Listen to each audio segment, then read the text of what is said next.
How's it going, everyone? We have a pretty interesting update to go over in this video, in that it looks like Sony's huge yearly event in Days of Play will be kicking off next week. Now, Days of Play is a great event where there's a lot of discounts, both from a digital storefront standpoint as well as a standpoint of, like, there's a lot of deals in stores. Usually PlayStation 5 consoles, whether they be bundles, I shouldn't just say PlayStation 5 consoles, like PlayStation consoles in general will be discounted. You'll have bundles being done, VR headsets, so on and so forth. There's usually a lot of quality stuff. DualSense controllers, all that good stuff does go on sale. We'll talk about that in a second. However, why this is so interesting is the fact that it's supposed to kick off next week on Wednesday, May 29th. By the end of this month, there have been several rumors that a PlayStation showcase would be happening as well that would be revealing a lot of events. I don't know about you guys, but correlating Days of Play and a PlayStation showcase makes all the sense in the world. Generally speaking, I believe Days of Play would kick off around June. Early June to late June, somewhere in that range, but this year around, they're doing it late May. It's about the same time frame, given that it's kicking off May 29th, and it'll be lasting deep into June, so that's not really that big of a note, but given that there have been so many rumors about a PlayStation showcase, I am led to believe that this is throwing more smoke, that there's more smoke to this, and where there's smoke, there's usually fire, as they do say.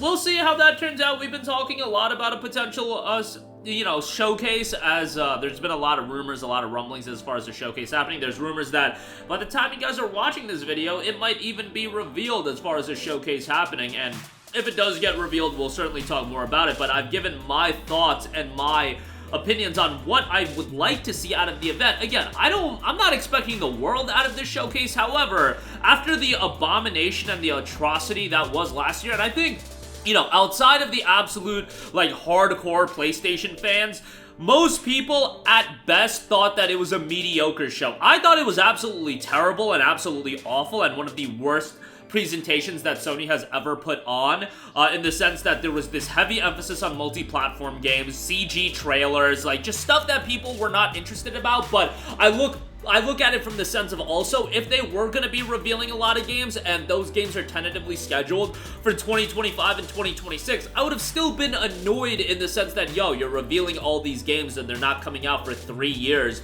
or whatever. Now, if a game's going to come out in 2025, now would be a good time to reveal it. Even if the game is coming out in 2026, probably a good time to reveal it. A 2-year window for release isn't that crazy. Spider-Man 2 was about 2 years. It was announced in June of 2021, released in October of 2023. So now is where you would reveal a Tsushima 2 or whatever they want to call it. Naughty Dog's next title, because they've been one of those studios that has been doing F-all as far as PlayStation 5 content goes, outside of, remasters, which, great and all, $70 remaster for a game that didn't need a remaster, I'm not too crazy about, but, there you go with that. We need to see a new game for them. I get it that Last of Us Factions got canned, and that's where a lot of their time and resources were going to, but hopefully we see Naughty Dog's next project, whether that be a new IP, whether that be Last of Us Part 3, Sucker Punch, probably whatever the new Ghost title is, whatever they call it. And then there is also studios like Bluepoint Studios. Bluepoint is a studio that I get that they don't get the recognition of a Naughty Dog, of even a Sucker Punch, Insomniac, so on and so forth, maybe because they put out remakes, but whatever they do next, whether it's a full-on remake, whether it's a new IP, it's gotta be relatively far along, given that the Demon's Souls remake came out in fall of 2020. That was around the same time that Ghost of Tsushima and Last of Us Part 2 came out, and we're talking about definitely seeing games or getting updates from those studios, you would think, here shortly. Bluepoint is right around there they revealed their last game in October, or released their last game in October of 2020, and then, Housemarque as well. Housemarque put out Returnal in February of 2021. We're 3 years from the release of that game. Could be something from them that's relatively far along. Hopefully we'll see a couple of surprises. Lost Soul aside, I don't know, but we'll see how that all shakes out. Hopefully with the inclination that there will be a Days of Play kicking off next week, that is a more added inclination as well that a state or a showcase will be happening. And it is time to do a showcase. 2024, PlayStation has been washed from a first-party standpoint, a pretty terrible year. I don't think you can say it any other way. 2023 was pretty bad as well, with Spider-Man 2 being the only game they really put out. I get it that these games need more time in the oven, and these games gotta cook a little bit longer, but I don't think it's too big of a stretch to say that you would want 2 major first-party releases every year. Last year, you only got 1. This year, you're getting 0, and go back to 2020. You got Last of Us Part 2, you got Ghost of Tsushima, you got Demon Souls Remake, you got Spider-Man Miles Morales. That's just off the top of my head. And that year had Final Fantasy VII Remake as well, so if you want to count, like, Rebirth as a first-party title or something like that, like, yo, go back to 2020 and look at the calendar that we had that year, and then 2021 had stuff like Returnal and Ratchet Rift Apart. 2022 had GT7, Horizon Forbidden West, and God of War. Like, that's the caliber of year I'm looking for. Not a single game for a whole release a year in 2023 like we had with Spider-Man, or 2024 where it's literally 0.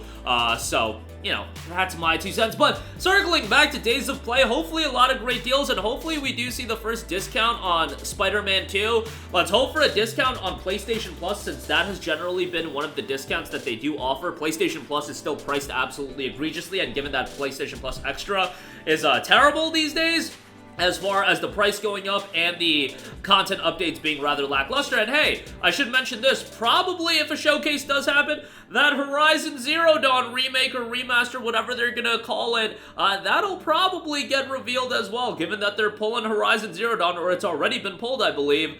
Showcase happening, get the reveal of Zero Dawn going, that makes all the sense. They did the exact same thing with Spider-Man when they pulled that, and then they released Remastered. Would make all the sense in the world to reveal that Horizon Zero Dawn. I don't know, by the way, if Guerrilla is ready to reveal their next project, given that Forbidden West came out. I know it's been over 2 years, and maybe if they've been accelerating their development process, maybe we could see a CG trailer for the next Horizon, but I would still say that's a little bit too early on. A Horizon multiplayer title, on the other hand, I could see that easily get revealed. And then there is stuff like Concord and Fair Game. Like, bros, you revealed that game last year. We still don't know anything about those games. Let's get some reveals for those games as well. But Days of Play, back to that. PlayStation Store sale, PlayStation controllers on sale, hopefully a good deal on a PS5 bundle.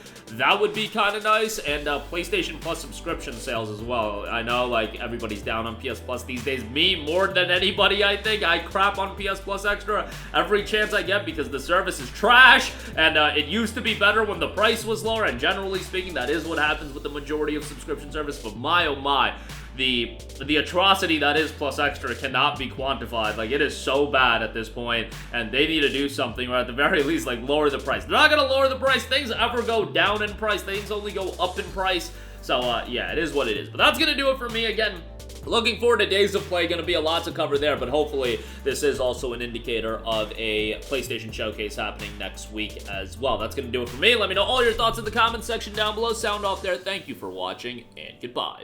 Hey guys, we hope you enjoyed the video, and if you did, make sure to hit the subscribe button, and if you're already subscribed, do us a favor and hit the bell icon. This way you'll be notified whenever we post a new video. That's the best way to keep up with all of our uploads, and we usually try to upload 2 videos a day. And with the bell icon hit, you'll be notified whenever we do upload a video. As always, thanks for watching.